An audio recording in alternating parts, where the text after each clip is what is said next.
Right. Okay. Um, yeah. Another aspect of this theory is Samyak Darshana, that is right perception. So, role in understanding reality. Right perception is foundation for spiritual insight. Correct. आप सही समझ पाओगे तभी you can progress. Hmm? It involves seeing beyond illusions and attachments, recognizing the transient nature of life.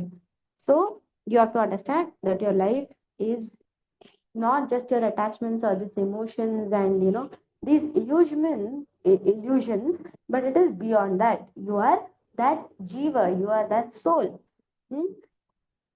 And that is how you will understand what this life is and what is the true nature or true purpose of life. Cognitive and emotional clarity. Cultivating Samyak Darshana can lead to a more balanced emotional state and greater resilience in facing life's challenges. Okay, so right perception. अगर आप you can manage to have the right perception, right understanding, right. Basically, if you can have the right sunglasses, okay, you can avoid the sun. Means what? If you have the right view of the world, right understanding of the world, you will be able to live a better and more fulfilled way of living your life. Okay, next, and therefore you can also address your challenges.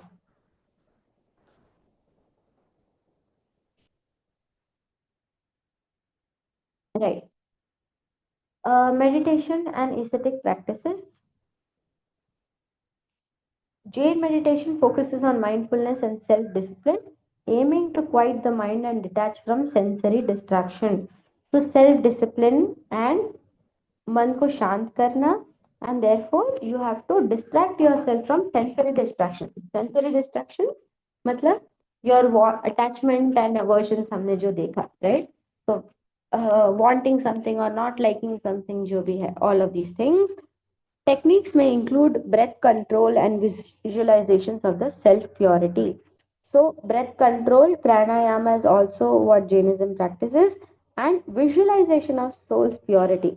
Now, this is about living basically mindfulness में और meditation में Jain philosophy practices how they look at the jiva, imagine the jiva and how pure it is. Why? Because you are that jiva, right? So you are imagining yourself to be that pure self. Okay, so visualizing that pure self, that is one technique. Aestheticism. Many Jains practice aestheticism to purify the mind and body. This can include aestheticism brahmacharya. Okay, so a lot of Jains practice, we are aware of that. What does it include? It includes fasting, renouncing material possessions, and practicing non attachment, all of which contribute to mental clarity and spiritual growth. We have seen a lot of Jain monks, right? Brahmachari. We see उन लोग वो सफेद कपड़ा वस्त्र धारण करते हैं and they do उपवास fasting, material possession त्याग देते हैं. So they leave their family, come and practice spiritual uh, practices, and they practice non-attachment. So therefore, they leave everything behind and come to the spiritual world. Okay, that is another way that you can have spiritual progress according to Jain philosophy. Next,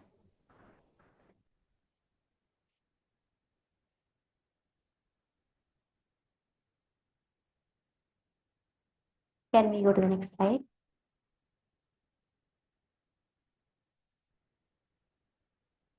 Now, there is ethics and mental well-being.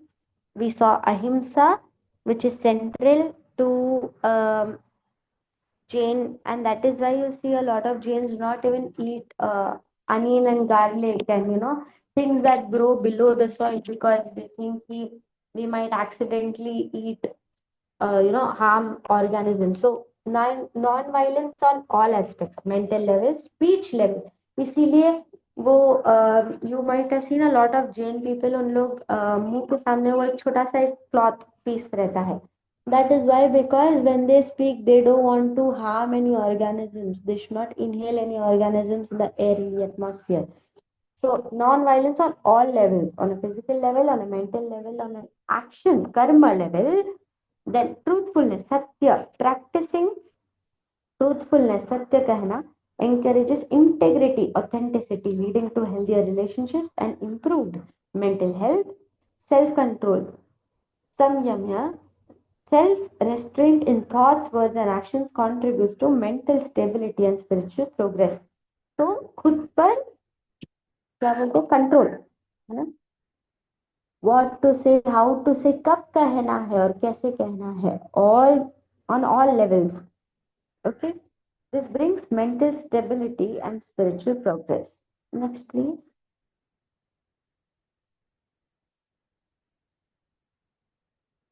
Okay, with that we finish Jaina uh, philosophy, Jaina psychology. What is their model of understanding, their contribution in Indian psychology's therapeutic setting. Next, we go to Bhagavad Gita. Now, Bhagavad Gita explores three core philosophical themes: dharma, karma, and moksha. Okay, ये तीन चीज है which is core to Bhagavad Gita. Okay, now dharma refers to one's duty or righteous path in life. Now duty is a very क्या बोलते हैं, it's not exactly dharma. It can be called dharma, but dharma is what? Dharma is righteousness, the right way of living, right way.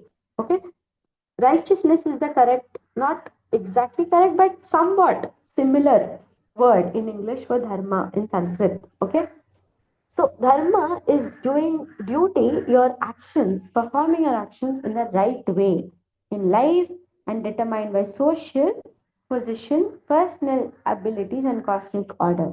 Okay, now the Bhagavad Gita represents a comprehensive framework for spiritual practice and self-realization through yoga. Yoga, not अपना other yoga. Okay, it is not about yoga सांख्य जो हमने देखा था, not that yoga. Dharma, karma, moksha. These are so each you see the chapters in Bhagavad Gita is divided as different yoga. Okay, so jnana yoga is one. Then you have, anyone else can tell me what other yoga is? Or there is only one person in my class. Do you know which is the other yoga in Bhagavad Gita? I think karma, So dhyan. yeah, bhakti yoga. So there are different yogas in Bhagavad Gita. So uh, Bhagavad Gita basically gives, it's like a manual. Okay, it's like an instruction will guide for us how to live your life and how to live your life and also practice spirituality by being being exactly where you are. Okay, so it is the best manual that we have compared to everything else. So Baki, and you see it is the most practical manual compared to everything else that gives you theory and theory and theory. Bhagavad Gita is that instruction guide, step by step. It has answers to almost everything that you are facing. Whether you lived in your 80s or whether you are living, if you are a Gen Z, it has answers to all the questions. So, in the context of Gita, yoga refers to the union of individual self with the divine. Okay, so union of the self with the divine, that Brahman or Sachitananda, achieved through various paths of discipline. Okay, so you see, Bhagavad Gita is like a shopping mall. Okay, it is a mall, it is a place where you can enter and you can take whatever path you want. So whether you want to first go to floor number one or floor number three, whether you want to go through the path of Bhakti Yoga or Jnana Yoga, that is your choice. Whatever suits your ability, whatever suits your taste, you can pick. So it's like a shopping mall. It's an open space where you decide what suits you best. Okay. Now, the text discusses four primary types of yoga: Jnana Yoga, that is meditation, Jnana Yoga, knowledge, Bhakti Yoga, devotion, and Karma Yoga, that is selfless action.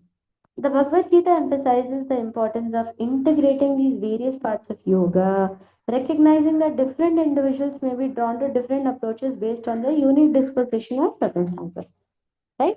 So, like I said, whatever suits you, whatever you feel you like, or what you need in life, Bhagavad Gita tells you, fine, that is okay. You go ahead. Okay, so it's a practical solution to everything. Next, please.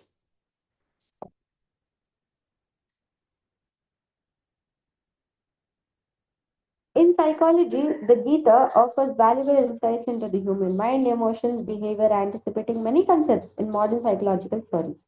Okay, like I said, it tells you about almost everything. Okay, the good in life, the bad in life.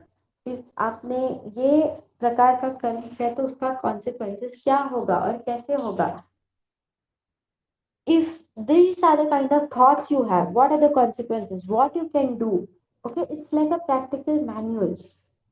Okay, to your emotions, behavior, and mind. The Gita is teaching on the nature of the self, the role of desire and attachment in human suffering, and the importance of self mastery and emotional regulation, has inform the development of Indian approaches to mental health and well-being. Okay, so Bhagavad Gita is so good that based on this, we have multiple models today in therapy. Okay, so based on Gita, we have multiple um, research that has been done, and based on this research, studies have been conducted, and therefore we have multiple approaches based on the Gita. So, personally speaking, even I did my research on the Gita, and we came up with a model on how to address grief. Okay, how grief is what दुख जब हम कहते हैं it is on a level where you can manage. Grief is extreme level of suffering or extreme level of sadness that a person experiences because of a major event in their life. Okay, so my research also has been in this area. So you see, based on the Gita, there has been multiple theories and multiple approaches that has been developed in the past years. This not even in the past. The Gita itself tells you different and many very ways to address the different issues that an individual might be going through. The text emphasizes on integrating physical, mental, and spiritual dimensions of human existence and therefore has influenced the holistic orientation of Indian psychology. So, just like Indian psychology addresses everything your body, mind, intellect, uh, spiritual level issues, or let's say conditions, Bhagavad Gita is also a text which does that. Okay, it addresses on all levels, okay, different dimensions. By integrating these various parts and recognizing the unique inclinations of individuals, the Gita offers a holistic framework for spiritual growth and personal transformation. So the Gita is like, you decide where you are, what I like. And so for me, let's say Bhakti Yoga is this because I am more inclined towards chanting and bhajans and satsanga. But for someone, it is about karma, it is about doing, and that is how they see their spiritual growth. So Bhagavad Gita offers the right way to do it, right manual to do it. Okay, how to do it. And if you choose this path, what are the consequences? It tells you everything. So you make your decision, informed decisions. जानबूझ के करना. ठीक है? Next, please. Okay, please go back. Okay. So there are different yogas that we saw, right? Different paths in the Gita that we saw. So Jnana Yoga is what? It is about knowledge part. So it tells you that, so Bhagavad Gita, you see each yoga that Bhagavad Gita discusses, four, right? Dhyana, Karma, Jnana, and Bhakti. You see, in each yoga that is discussed in Bhagavad Gita, it is said that this is the best, this is the best, this is the best. So this question of which is ultimately the best. तो अगर चारों best हैं, which is ultimately the best? The answer to that question will be that which suits you. आपको जो best लगे, आपको जो सबसे ज्यादा सूट करे, that is the best marker. Okay. Now, jnana yoga is through knowledge. So you gain knowledge, you understand things, and that is how you function. Karma is about action. It is, we talk about karma, karma, karma, right? We talk about karma karna or phal tyag dena. That concept has come from karma yoga. Okay. Then bhakti yoga, immersing yourself in bhakti of that supreme, of that consciousness, that is bhakti yoga. Then is jnana yoga through meditation and through such practices, transcending. Okay, so these are different ways through which one person can transcend from this and ultimately gain moksha. Okay, so these are different this. Uh, so with this we finish our module. Please go to the last slide.